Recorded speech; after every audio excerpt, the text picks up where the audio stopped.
The Pigeon and the Crow. The danger of greed. Once upon a time, the people of Benares were fond of setting up bird houses. This was an act of generosity and kindness, done for the comfort of birds. It also made the people happy to hear the friendly birds singing. The richest man in the city had a cook. He kept such a bird house near the kitchen. In it lived a gentle and careful pigeon. He was so gentle that he did not care to eat meat. And he was careful to keep his distance from the cook. For he knew the cook was in the habit of roasting and boiling dead animals, even including birds. So the pigeon always left the bird house early in the morning. After spending the day finding and eating his food, he returned each night to sleep in the bird house. He was quite contented with his calm and harmless life. Nearby there was a crow who was quite a different sort of character. For one thing, he would eat anything. And he was not known for being gentle and careful. Instead, he often became overly excited, and acted without considering the danger. And far from being contented, he often got himself into trouble.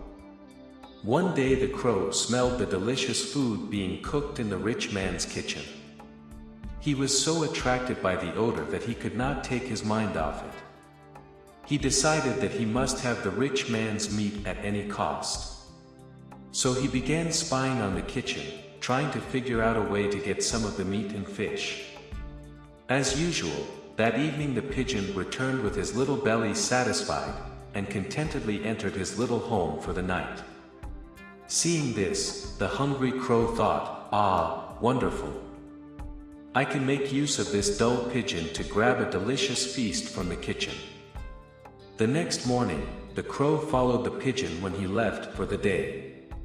The pigeon asked him, "Oh my friend, why are you following me?" The crow replied, "Sir, I like you very much, and I admire your calm and regular way of life. From now on, I would like to assist you and learn from you." The pigeon said, "Friend Crow, your lifestyle is much more exciting than mine. You would get bored following me around. And you don't even eat the same food I do. So how can you assist me?" The crow said, "When you go each day to find your food, we will separate and I will find my food. In the evening, we will come back together. Being together, we will be able to help and protect each other." The pigeon said, "That sounds all right to me. Now go your own way and work hard finding food."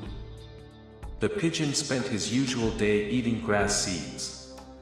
It took some time patiently searching for a few little grass seeds, but he was satisfied and contented. The crow spent the day turning over cow dung patties, so he could gobble up the worms and insects he found there. This was fairly easy work, but he kept thinking it would be even easier to steal from the man's kitchen. And no doubt the food would be better too. When he was full, he went to the pigeon and said, "Sir Pigeon, you spend too much time searching for and eating food. It is no good wasting the whole day that way. Let us go home." But the pigeon kept on steadily eating grass seeds, one by one. He was quite happy that way.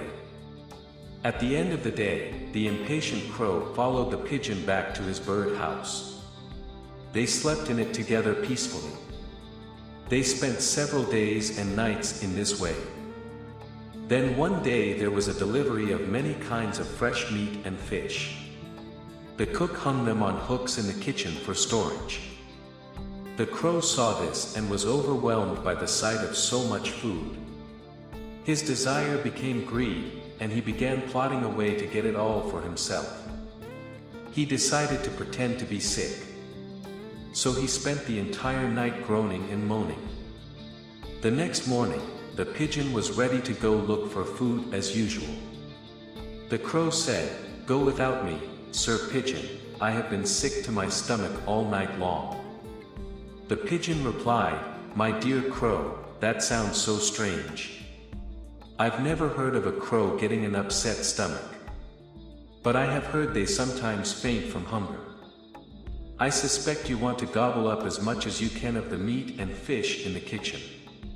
But it's for people, not crows. People don't eat pigeon food. Pigeons don't eat crow food. And it would not be wise for you to eat people food. It might even be dangerous. So come with me as usual, and be satisfied with crow food, Sir Crow. The crow said, I'm too sick, friend Pigeon, I'm too sick. Go ahead without me. Very well, said the pigeon, but your actions will speak louder than your words. I warn you, don't risk safety for the sake of greed. Be patient until I return. Then the pigeon left for the day.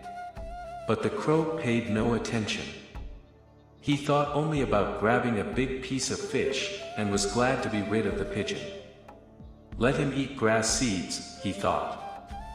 Meanwhile, the cook prepared the meat and fish in a big stew pot.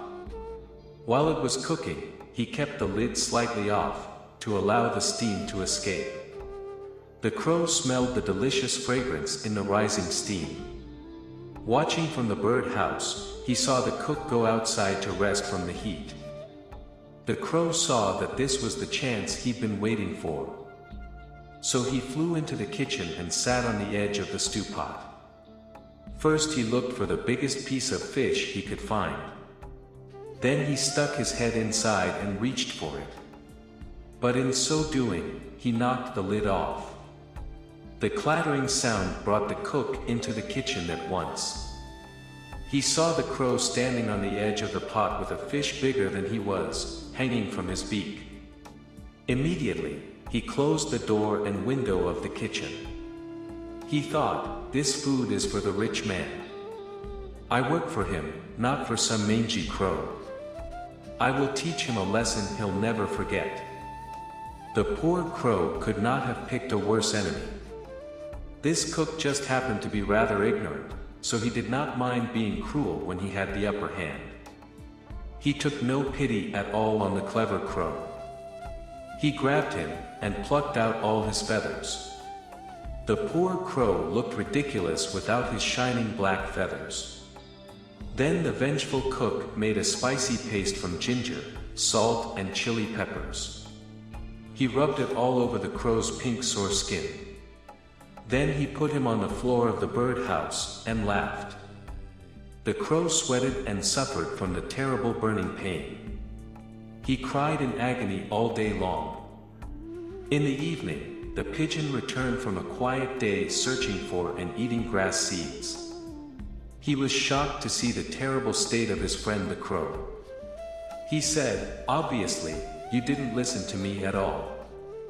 Your greed has done you in. I'm so sad there's nothing I can do to save you. And I'm afraid to stay in this birdhouse so close to that cruel cook. I must leave at once. So the careful pigeon flew away in search of a safer birdhouse. And the plucked and pasted crow died a painful death. The moral is, greed makes one deaf to sound advice.